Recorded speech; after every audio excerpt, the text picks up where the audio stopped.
energy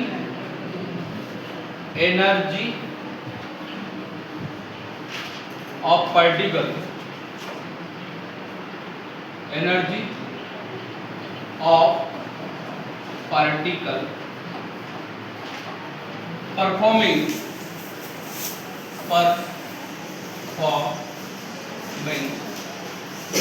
S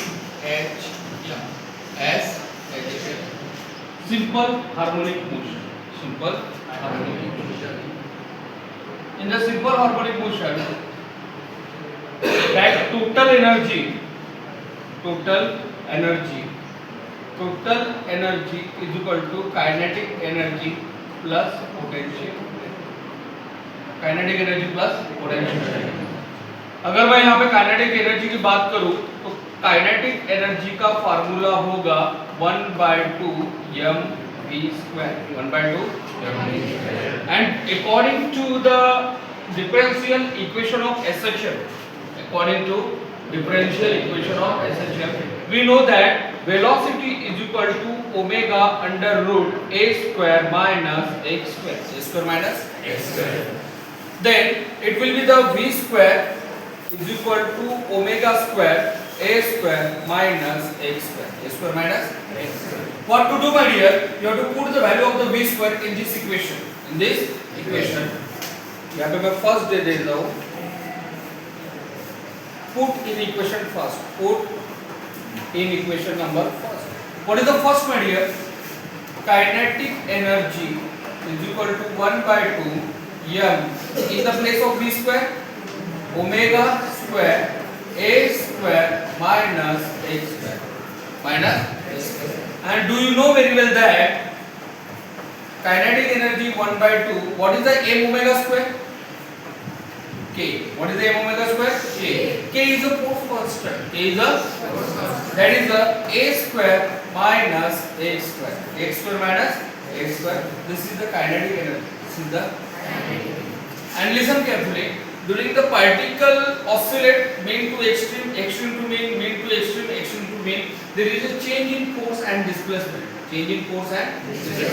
And during the motion, there is a change in displacement. It means that there is a work done. So my dear, force क्या होता है? Force होता है यहाँ पे minus k. क्या होता है? Force क्या होता है? minus k. And particle oscillating, performing the SHM, doing the work, done the work, performing SHM, done work होगा, वर्क डन होगा या डन वर्क जो भी है. तो वर्क डन क्या होगा? Work done is equal to force multiply by displacement. Force multiply by displacement. So work done is equal to क्या होगा? Minus kx. एंड डिस्प्लेसमेंट जो होगा वो डिस्प्लेसमेंट में माइनस डेल x. तो work done is equal to होगा minus two minus kx del x. Taking integral both sides. So my dear, integral of work done is equal to k बाहर integral of x del x. And do you know mathematical relation?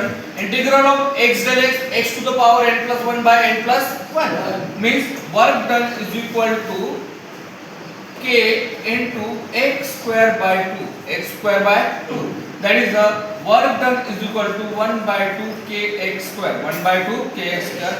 This work done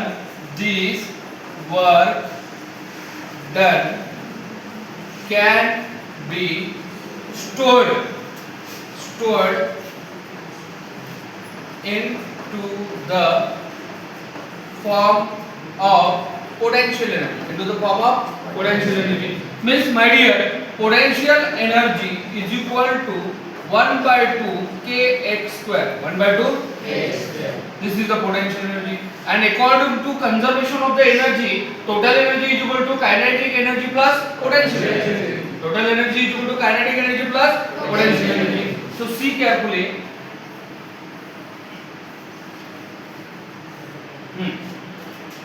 Total energy is equal to kinetic energy plus potential energy. My dear student, What is the kinetic energy? 1 by 2 k a square minus x square. What is the potential energy? 1 by 2 k x square. 1 by 2 k square. So total energy is equal to 1 by 2 k common a square minus x square plus x square. X square. So total energy is equal to 1 by 2 k a square. 1 by 2 k square. 1 by 2 k square. This is the total energy. Whereas k is the force constant, a is the amplitude, and t is the total energy. T is the total energy. अगर मैं बात करूं यहाँ पे mean position की, इसकी बात करूं मीन पोजीशन पे डिस्प्लेसमेंट क्या होता है? जीरो. क्या होता है? जीरो. तो मैं काइनेटिक एनर्जी की बात करूं तो काइनेटिक एनर्जी क्या होता है? 1 by 2 m. एक मिनट, m के जगह पे हम क्या करेंगे? 1 by 2 k a square minus x square. What is the x? What is the x? 0. Kinetic energy is equal to 1 by 2 k a square. 1 by 2 k a square. अगर मैं potential energy की बात करूं यहाँ पे पोटेंशियल एनर्जी की बात करूं तो पोटेंशियल एनर्जी क्या होगा? 1 by 2 k x square. What is the x? 0. It means 0. क्या होगा? 0. यानी कि मेन पोजीशन पे काइनेटिक एनर्जी मैक्सिमम होगा. क्या होगा? और पोटेंशियल एनर्जी क्या होगा? 0. क्या होगा? 0. अगर मैं एक्सट्रीम पोजीशन की बात करूं at the extreme position x is equal to capital A. x is equal to means क्या होगा? Kinetic energy is equal to 1 by 2 k a square minus in the place of x a square minus a square 0. तो kinetic energy क्या हो जाएगा बेटा? 0. क्या होगा? 0.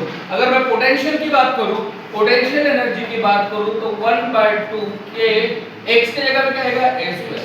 तो इस पॉइंट से आपको ये समझ में आ रहा है कि मेन पोजीशन पे काइनेटिक एनर्जी क्या है? मैक्सिमम. क्या है? मैक्सिमम. और पोटेंशियल एनर्जी क्या है? मिनिमम. क्या है? मिनिमम. एक्सट्रीम पोजीशन पे काइनेटिक एनर्जी क्या है? मिनिमम. क्या है? मिनिमम. और पोटेंशियल एनर्जी क्या है? मैक्सिमम. इसके ऊपर से आप लोग क्या समझे? ये समझे कि काइनेटिक एनर्जी अगर बढ़ रही है तो पोटेंशियल एनर्जी कम होगी और पोटेंशियल एनर्जी बढ़ रही है तो काइनेटिक एनर्जी कम होगी. समझ में आ रहा है क्या? तो इसका अगर मैं एक सिंपली ग्राफ निकालूं तो एनर्जी की बात करते हैं तो जैसा ये x एक्सिस पे a माइनस एम्पलीट्यूड है और a प्लस एम्पलीट्यूड है. क्या है? Plus amplitude. माइनस एम्पलीट्यूड है और प्लस एम्पलीट्यूड है. तो यहाँ पे जिस समय काइनेटिक एनर्जी बढ़ेगा तो पोटेंशियल एनर्जी क्या होगा? कम. क्या होगा? काइनेटिक एनर्जी बढ़ेगा तो पोटेंशियल एनर्जी क्या होगा? कम. समझ में आ रहा है क्या? काइनेटिक एनर्जी अगर इंक्रीज हो रहा है तो पोटेंशियल एनर्जी क्या होगा? डिक्रीज होगा. क्या होगा? डिक्रीज. अगर यहाँ पे काइनेटिक एनर्जी डिक्रीज हो रहा है तो पोटेंशियल एनर्जी क्या होगा? बढ़ेगा. तो इसका और एक ग्राफ आएगा ये उल्टा इस तरह. ये क्या बोल रहा है कि काइनेटिक एनर्जी अगर बढ़ेगा तो पोटेंशियल एनर्जी क्या होगा? कम होगा. और पोटेंशियल एनर्जी कम होगा तो काइनेटिक एनर्जी क्या होगा? बढ़ेगा. क्या होगा? बढ़ेगा. अगर मैं देखो यहाँ पे गौर से देखिए ग्राफ में अगर मैं माइनस एम्पलीट्यूड की बात करूँ ये और प्लस एम्पलीट्यूड की बात करूँ ये तो यहाँ पे जिस समय काइनेटिक एनर्जी बढ़ेगा तो पोटेंशियल एनर्जी क्या हो रहा है? कम हो रहा है. क्या हो रहा है? कम. और जिस समय काइनेटिक एनर्जी कम हो रहा है तो पोटेंशियल एनर्जी क्या हो रहा है? बढ़ रहा है. क्या हो रहा है? बढ़ रहा है. तो ये इस पोजीशन पे काइनेटिक एनर्जी और पोटेंशियल एनर्जी क्या होगा? इक्वल होगा. क्या होगा? इक्वल. तो जिस समय काइनेटिक में be in the board examination the kinetic energy and the potential energy are equal. What is the amplitude? उस समय उसका एम्पलीट्यूड क्या होगा? वो हमको देखना है. तो देखिए let it be kinetic energy is equal to potential energy. Kinetic energy is equal to so kinetic energy का फार्मूला है 1 by 2 k a square minus x square is equal to potential energy का formula है 1 by 2 k x square. 1/2k 1/2k so my dear a square minus a square is equal to x square is equal to ये minus है तो उधर जाके क्या होगा क्या होगा प्लस तो कहने का मतलब क्या होगा कि a स्क्वायर इक्वल टू क्या होगा x square plus x square तो x square plus x square क्या होगा 2x square is equal to a square ये 2 उधर लेके जाओ x square is equal to क्या होगा a स्क्वायर बाय 2 क्या होगा तो x इज इक्वल टू क्या होगा under root of a square by 2 that is x is equal to plus minus a upon under root 2 ये अपॉन अंडर रूट 2 कहने का मतलब क्या है कि जिस समय kinetic energy is equal to potential energy होगा तो उस समय उसका एम्पलीट्यूड होगा डिस्प्लेसमेंट होगा x is equal to a by under root 2 a by under root 2 और समझ में आ रहा है ना मैंने क्या बोला कि भाई काइनेटिक बढ़ रहा है पोटेंशियल कम हो रहा है पोटेंशियल कम हो रहा है काइनेटिक बढ़ रहा है इसका मतलब एक तो जगह ऐसा आएगा जब दोनों के दोनों इक्वल हो जाएगा दोनों के दोनों इक्वल हो जाएगा तो इक्वल होगा तो उस समय उसका एम्पलीट्यूड क्या होगा डिस्प्लेसमेंट क्या होगा x is equal to plus minus a by under root 2 a by are you getting this one a by under root 2 उसको बोलते हैं हम लोग energy of the particle performing SHM particle performing SHM ये यहाँ पे काइनेटिक पॉइंट पे इसका जो एनर्जी है वो मैक्सिमम है क्या है मैक्सिमम और इस पॉइंट पे क्या है दोनों इक्वल है क्या है कौन दोनों काइनेटिक और पोटेंशियल समझ में आया